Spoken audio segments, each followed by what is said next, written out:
Agora nós vamos pôr a mão na massa. Agora eu vou mostrar para vocês o passo a passo da remoção de terceiros molares inclusos com uma paciente que nós temos aqui, tá certo? Obviamente ela já passou por toda uma anamnese, todo um pré-operatório completo e agora chegamos ao momento decisivo da cirurgia, ok? Isso agora o procedimento, iniciar pela anestesia. Vamos aqui metfacaína para 100 mil a 2%.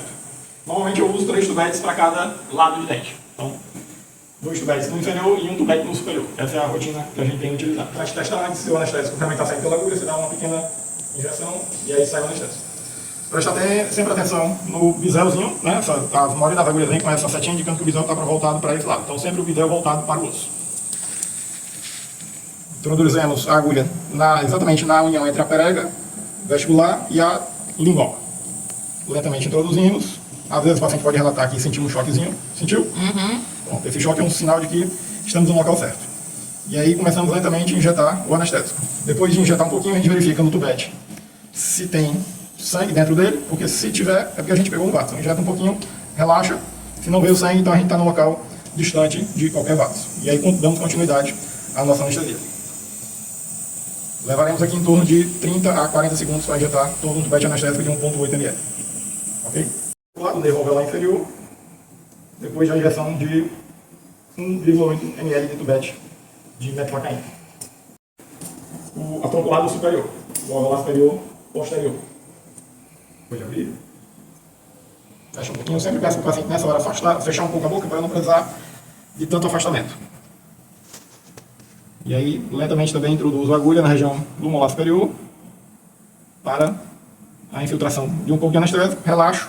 Se não veio sangue, então é porque nós estamos no local certo.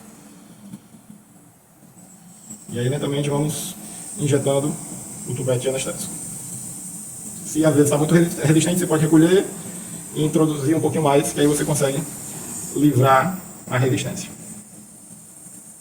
Aqui eu injeto quase um pouco mais de metade do tubete, retiro, abro um pouquinho a boca, e aí faço infiltrativas na região, tanto vestibular, onde eu vou fazer o descolamento. Nesse caso, como vai ter um relaxante também, aplico um pouquinho aqui no relaxante, você nota que vai sendo escaneado o tecido. E infiltro também na porção palatina, para que quando o dente estiver sendo luxado, o paciente não reclame de dor. Às vezes encontra um pouco de resistência na porção palatina. E finalizamos a anestesia do superior. Então, fizemos o alveolar inferior, troncular, alveolar superior posterior também troncular, e agora vamos para o bucal. Pode abrir um pouquinho. Nessa hora eu peço que o paciente também feche um pouquinho a boca, que aí facilita tanto o afastamento quanto a introdução da agulha. Injeto um pouquinho, vejo que não veio sangue e continuo com a infiltração. Essa anestesia é um pouquinho mais dolorida. O paciente às vezes pode se queixar um pouco. Injeto aqui mais ou menos metade do tubete. E aí do mesmo jeito que foi no superior, agora eu peço que ela abra bem, vou infiltrar. Onde vou fazer a incisão, o paciente pode se queixar um pouquinho de dor nessa região. Na porção lingual, obtendo uma boa isquemia do tecido. E também onde a gente vai fazer a relaxante, no caso aqui que vai precisar. Quando não tem relaxante, a gente nem aplica esse ponto.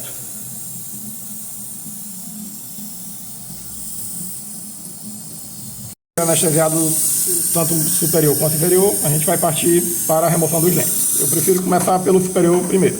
Peço o paciente estique a cabeça um pouquinho, erga bem para trás, ótimo. Menos um pouquinho. Perfeito.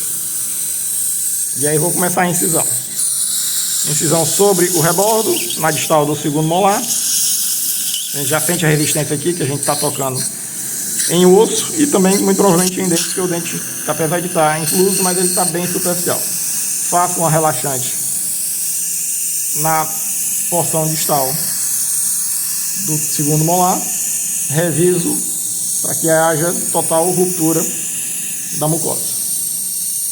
Agora partiremos para o descolamento. Delicadamente, com o instrumental descolador, um molde, a gente começa a descolar a mucosa e o periósteo para obtermos a exposição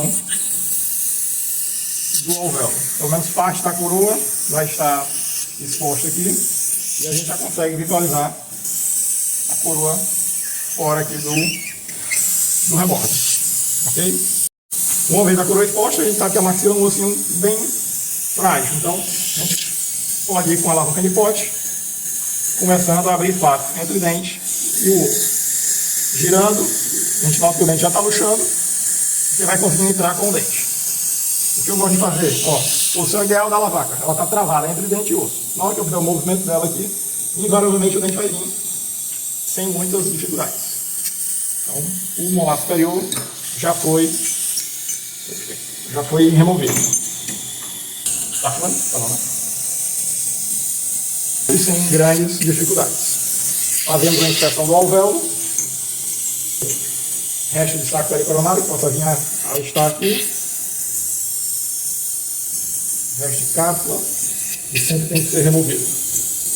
Para evitar que lá na frente a gente possa ter formação de algum cisto. Verifique as paredes do alvéolo, se estão íntegras, se não há fragmento de osso. Se tiver um fragmento de osso solto, mas preso por perioste, a gente pode deixar. Sem problema nenhum. Ok? Sempre importante irrigar, pode abrir um pouquinho a boca, para remover qualquer fragmento de osso que possa vir a permanecer no local. Depois de irrigado, peço ao paciente descansar um pouco com a gaze no local e peço para ele morder para descansar um pouquinho. Está indo tudo bem aí? Uhum. Perfeito. Sempre importante, na hora da sutura, ter um auxiliar que nos ajude bastante. Pode abrir a boca. Remova a gaze. O auxiliar com a mão direita dele vai segurar o afastador e o cirurgião vai ter que usar as duas mãos, uma na mão esquerda, uma pinça, e na mão direita um porta-agulha com um fio de sutura.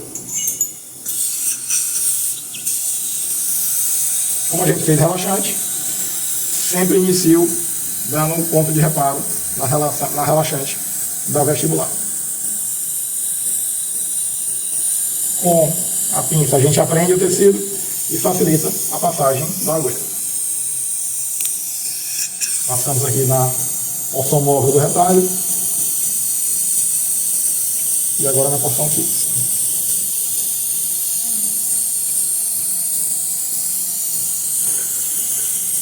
Esse fio aqui é um fio Vicryl, mas pode ser seda, sem problema algum. Esse fio aqui é reabsorvível, a seda tem que ser removida. Eu gosto de sempre economizar fio, sempre puxando a mão do porta-agulha, que está preso na parte menor, sempre puxando antes de puxar a porção que está com a agulha. E aí a gente consegue deixar essa perninha a menor possível. Fizemos aqui o ponto de reparo da relaxante. E agora vamos finalizar a porção alveolar e a porção da relaxante também. Notem que aqui ainda tem, né, um pouquinho aberto, superior ao ponto que foi dado. Também cortar um ponto simples aqui para fechar bem. Sempre o auxiliar afastando e a gente utilizando as duas mãos com a pinça e o porta-agulha. A perna do fio está grande, mas eu vou conseguir deixá-la menorzinha, porque eu reparo essa e puxo a da agulha.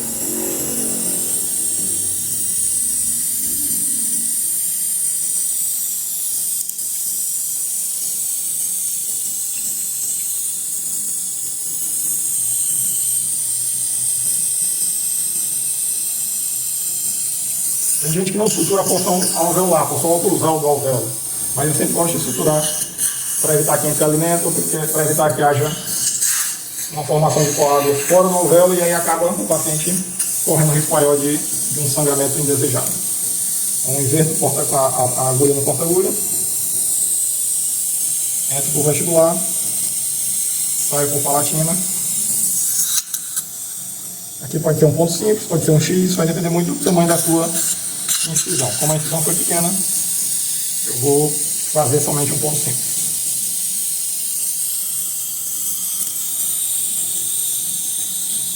Abra um pouquinho a boca.